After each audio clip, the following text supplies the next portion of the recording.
আপনারা এখন যে দৃশ্যটি দেখতে পাচ্ছেন, এটি কে বলবে বন্যার আগে এটি ছিল একটা বড় পুকুর। এখানে চাষ হতো মাছ, মাছের ঘের ছিল।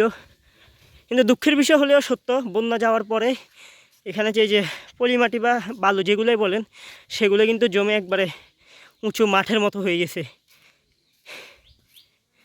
এখানকার এলাকার মানুষকে জিজ্ঞেস করলাম, ওনারা সাথে সাথে বললো এটা পুকুর ছিল।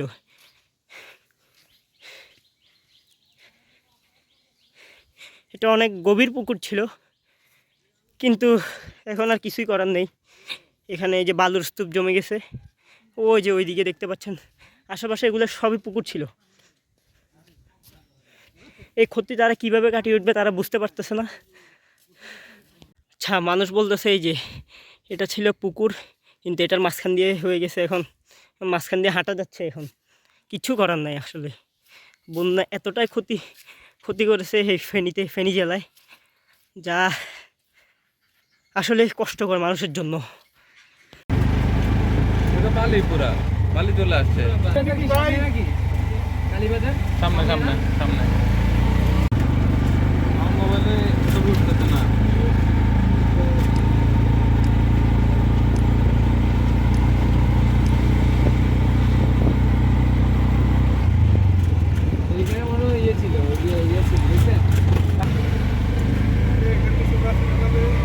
বরান করা লাগবে না, এমনিতে বিক্রি করতে হবে। পানি পড়ে গেছে, দাঁড়াবে দাঁড়াবো। আচ্ছা, আসার সময় দাঁড়াবো, লাগলে দুই একটা ছবি তুলে যাবে। ভারতীয় পানি ছেড়ে দেওয়ার কারণে ফেনীতে প্রচণ্ড বন্যা সৃষ্টি হয়েছে। আপনারা দেখতে পাচ্ছেন এখানে এই যে এই মুহুরী নদীর পরশুরামের এই জায়গায় অলকা নামক একটি জায়গায় এখান দিয়ে বাঁধ ভেঙে পুরো ফেনী শহরে পানি ঢুকছে। ভারত থেকে পানি আসার ফলে পানির স্রোত এতটাই তীব্র ছিল যে এখানে বাঁধের এত বড় একটি স্থান ভেঙে গিয়েছে। এবার চিন্তা করেন ফেনী জেলার কি হয়েছে, ফেনীবাসীর কি হয়েছে। এখান দিয়ে পানির যেই পরিমাণ পানি ঢুকেছে, মানুষের বাড়ি ঘর এখন বর্তমানে অনেকের পানির সাথে স্রোতে চলে গিয়েছে। ফেনীর পরশুরামের অলকা নামক একটি স্থান, ফসলি জমিগুলো এখন কি অবস্থা, মানুষের হাহাকার। কৃষকদের ধান নিশ্চিহ্ন, এখন কিচ্ছুই নেই। পুকুর নাই, পুকুর ভরাট হয়ে গেছে। এই যে নদী, কত বড় ভাঙন সৃষ্টি হয়েছে এই জায়গায়। এখান থেকে পুরো ফেনী শহরে ফুলগাজী, পরশুরাম, ছাগল নিয়েতে পানি ঢুকছে এই জায়গায়। এরকম আরও প্রায় 20 থেকে 30টা ভাঙন আছে বিভিন্ন পয়েন্টে। এটা কি বড় ভাঙন, আপনারা এখন পুরোপুরি চিত্রটা দেখলে বুঝতে পারবেন।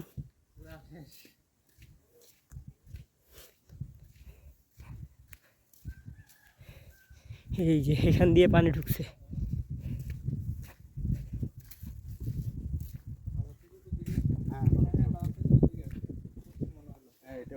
পশ্চিম উত্তর দিকে। হ্যাঁ, আমাদের ফেনীর ফুলগাজী ও পরশুরাম ছাগল নেয়াবাসী যে কত কষ্ট করেছে, এই চিত্রটি দেখলে আপনারা বুঝতে পারবেন। এটা হচ্ছে মুহুরী নদী, আর এই বড় খালি জায়গাটা দেখতে পাচ্ছেন, এটা কিন্তু একটা উঁচু বেড়িবাঁধ ছিল। ওই যে পানি দেখতেছেন, এটা হচ্ছে নদী। কিন্তু এতটাই তীব্র ছিল যে ওই দিন রাতে এলাকার মানুষজন সবাই একত্র হয়ে বা পানি আসার ঠেকানোর চেষ্টা করলেও পারেনি। এদিক দিয়ে পানি ঢুকে গেছে লোকালয়ে। আর এই যে এগুলো কিন্তু বালু ছিল না, এগুলা ধানের জমি ছিল, কিন্তু পানিগুলো যাওয়ার পরে এই বালুগুলা রয়ে গেছে, জমিগুলা ভরাট হয়ে গেছে, পুকুর ভরাট হয়ে গেছে। এগুলো কবে নিয়ে যাবে, কবে জমি নিয়ে যাবে তারা কোনো হদিস নেই।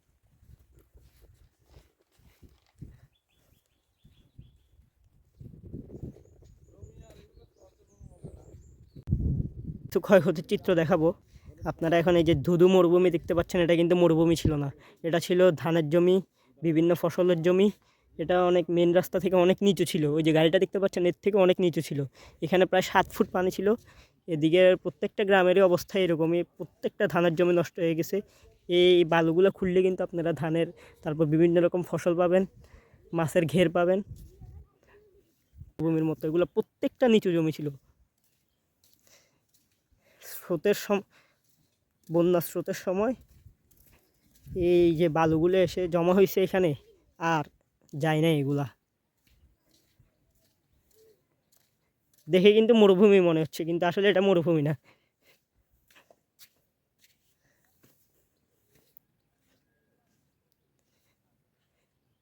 এই বন্যা যে ফেনীর কি পরিমাণ ক্ষতি করছে তা আপনারা ফুলগাজী, পরশুরাম এবং ছাগল নিয়ে আসলে বুঝতে পারবেন।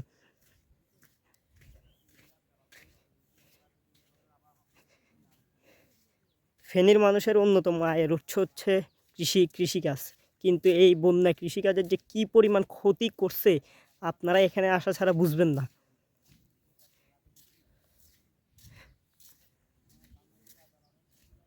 এখান থেকে নদী কিন্তু আরো অনেক দূরে।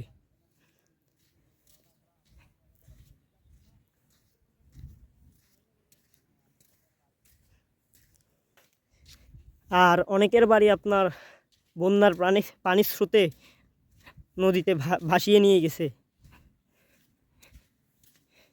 এখন আমরা ওই রকমই একটা বাড়ি দেখতে যাচ্ছি।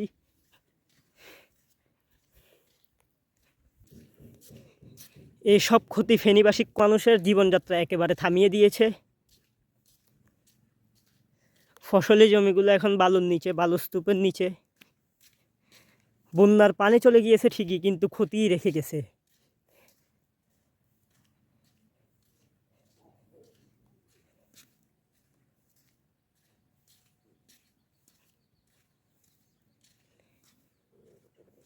এখন চিন্তার বিষয় হচ্ছে এই ক্ষয়ক্ষতি কিভাবে তারা কাটিয়ে নিবে সেইটা। এই ক্ষয়ক্ষতি অবশ্য এত তাড়াতাড়ি কাটানো সম্ভবও হবে না, কারণ এই যে ফসলি জমিগুলায় এত পরিমাণ বালু জমেছে তা এখান থেকে সরিয়ে নেওয়া কষ্টকর। আবার এখানে কি ফসল হবে কি না তা নিয়েও চিন্তা কৃষকদের, এখানকার জনগণের।